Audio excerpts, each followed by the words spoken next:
Hello ladies, hello gents. Thank you for being here today. My name is Muriel Skinde and you know that I do not take your presence here for granted. Guys, if my voice is not coming out the way it normally does, it's because I have some stuff that has been put on my teeth. That way they can reshape it so it doesn't keep hurting me. Okay, onto this video. We are going to be talking about settling. Most people settle. We all have been in a position where we settled for something less than we knew we could get.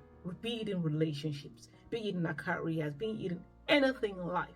Sometimes we tend to settle for less than we know that we are worth. So on today's video, guys, we are going to be trashing that. And we'll be talking about settling in relationships. But you know the drill, guys. If you've not yet subscribed to this YouTube channel, what are you waiting for? Go ahead and hit the subscription button. Also hit the notification bell, that way you know when we do have new uploads. Share this video with your family and friends, that way they can get to know what we are doing in here today, guys. I am struggling with lighting, so bear with me. Let's dive right in, fam.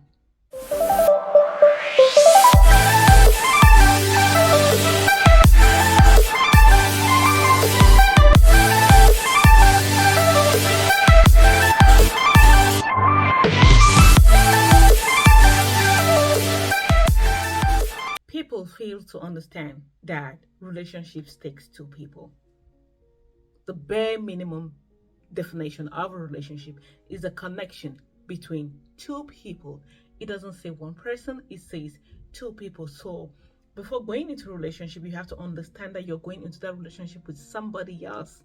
That person, you may not know who they are, you may not know where they're from, you may not know the way they react in certain situations. So it's as the relationship progresses, that's how you take to understand who they are. When you get into a relationship, it is very important that you get to know who you're getting into a relationship with, because this person is coming from a different background, they're coming from a different upbringing, they're coming from a different place than you understand? So it is very important for you to get to know them, communicate with them, ask questions, because it's by asking questions that you learn. Be with them in environments where you can ask them questions, where you can see them, where you can observe them to know how they react in certain situations. Because if you do not do things like this, then it is very difficult for you to get to know this person. And when you don't get to know this person and you start getting into a relationship by having sex with them, then you cloud your judgment of every other thing that comes after. Because once you've had sex with someone, it is very difficult for you to detach yourself from that person. But if you prolong having sex with this person, then you get to know who they are, not something else clouding your judgment. If we could just go back to the basics, there will be no reason for us to settle. Because most times settling comes from desperation, and desperation comes when you disregard the basics, when you disregard the things that you actually need to be paying attention to. The timing, the focus, the mindset around the things that we do. Sometimes we tend to run away from singleness by hook or by crook, because we feel like singleness or singlehood is some form of disease that we are not supposed to be in. But you have to understand that for you to be able to get into a relationship with someone, you need to be whole, and that person needs to be whole as well. And the only way that you can be whole before getting into a relationship is by enjoying your years of singlehood. Because there are times where we tend to bond with people over certain traumas or over common territory. Because say, for example, there is someone that is very hurt and you're hurt, you both are going to attract each other. Because hurt people attract hurt people. When you're desperate, reasoning gets out the door. Because if you take desperation out of the equation, if you start seeing your single years as a time for you to know who you are, for you to know whose you are, and for you to learn more about yourself and improve yourself, then there is no reason why you will settle. Because when you see someone that is interested in you, or you're interested in them, then you will know how to approach this differently, from a point where you are only thinking about trying to get out of the singlehood by hook or crook.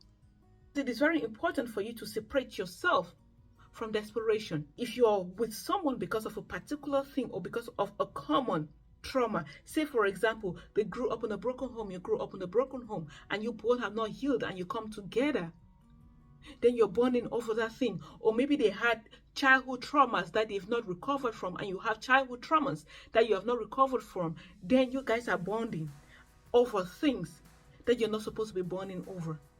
And in a situation where someone decides to heal, someone decides to go through the process of healing, and they heal themselves from that trauma, you guys are no longer compatible. Because that thing that was bonding you guys, that thing that was bringing you guys together, it's broken. And that's how the relationship is going to break, because there is nothing that is bonding you guys. Your foundation was very shaky. This should be the point in your life where you say no to settling for anything. It doesn't matter if it is friendships, it doesn't matter if it is relationships, it doesn't matter if it is your career. Because most times we settle because of who we think we are. We settle because of how we think other people are seeing us. People do not really care that much. We settle because of what we think people are going to say. But that's all what they're going to do, talk. If you keep building your life around what people see, if you keep building your life around how people see you, then there is no way that you can move forward. There's no way that you can become all that you were meant to be. There's no way that you can find yourself in that relationship that you've always desired to have. There's a difference between desires and your mindset, because I may desire to have something, but in deep within me, I feel like I am not worthy. And if I feel like I'm not worthy, that is an energy that I'm carrying, and that energy speaks more than my desires. And that energy will be saying, no, you cannot attract this person, while your desires are saying, no, I want this person. But your energy is going to overshadow your desires. So it is very important that you bring yourself to a place where you know you're worthy of any form of relationship that you want. Sometimes you hear women say, if I don't catch this bus, I am bound to trek. No, there's always going to be another bus. There's always going to be a vehicle. There's always going to be a car. There's always going to be a luxury car. Always. If you could just bring yourself, if you could just build yourself up to a place where you're worthy of that luxury, that you're worthy of that relationship. Because you cannot keep holding on to something that no longer serves you. You cannot keep holding on to a relationship because you feel like there is no one better out there. There is always someone better out there. You just not put yourself in a position where you can attract the kind of person that you want. If you don't get anything out of this video, get this. Whatever you accept continues. Whatever you accept in life is what you get, because you only receive that which you ask. Because if you do not ask for bigger things, you cannot get bigger things. If you do not ask for a better relationship, you cannot get a better relationship. That's just how it works. If you're with someone and you keep taking everything they're throwing at you, anything that they throw at you, you take it. Everything you're consuming, in essence, you're teaching them how to treat you. Because you're absorbing everything like a sponge, and you're not asking for what you need, and you're not getting yourself out of that toxic environment. And one day if you get up and say, no, you want this, it's going to be very difficult for this same person to treat you the way you want, because you've always accepted the way they treated you. Now they're going to be looking at you like someone who is nagging. Now they'll be looking at you like someone who doesn't know what they want. And you become a problem because you're trying to grow. It is high time as women that we stop playing it safe, because people will label you a difficult person. Heck, they may even label you high maintenance. They may label you anything, but never you lower your standards for anybody, because a man is always hunting.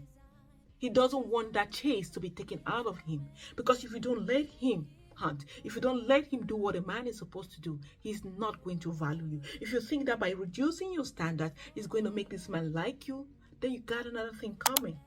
It's not going to happen. You got it all wrong.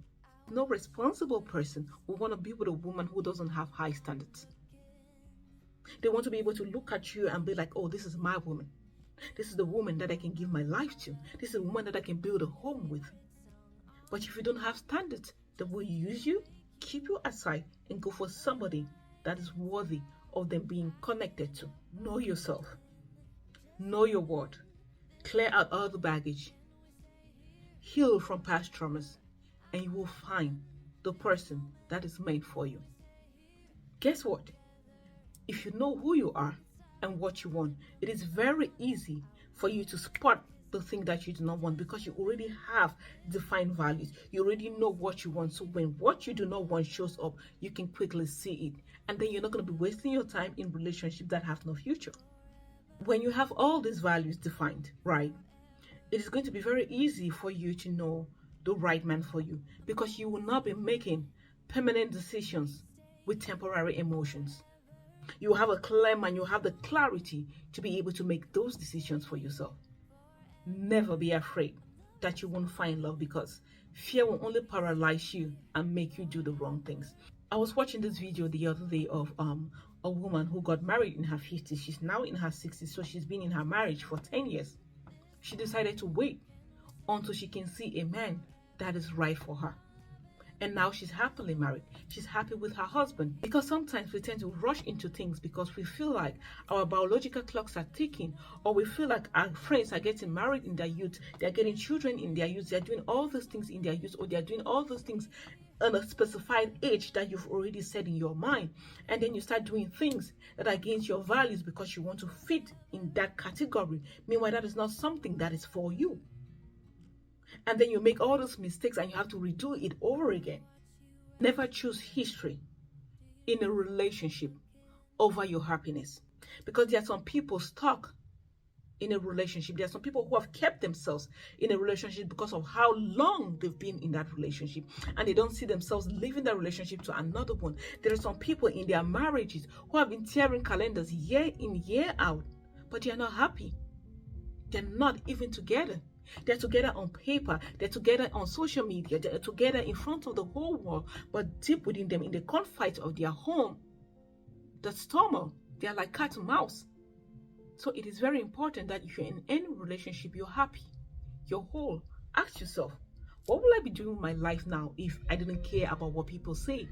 What will I be doing in my life now if people were not criticizing me? What will I be doing in my life now if I was not trying to meet the standards that other people have set for me? When you can genuinely answer these questions, then you'll be able to go through life in a better way. In order for you to receive good things, you will need to get rid of the old. Thank you so much for watching today's video. Please do not forget to hit that subscription button. Also, hit the notification bell, that way you know when we have new uploads. Share this video with your family and friends. That way they can get to know what we do on this channel. Thank you so much and have a fab one. Stay blessed. Bye.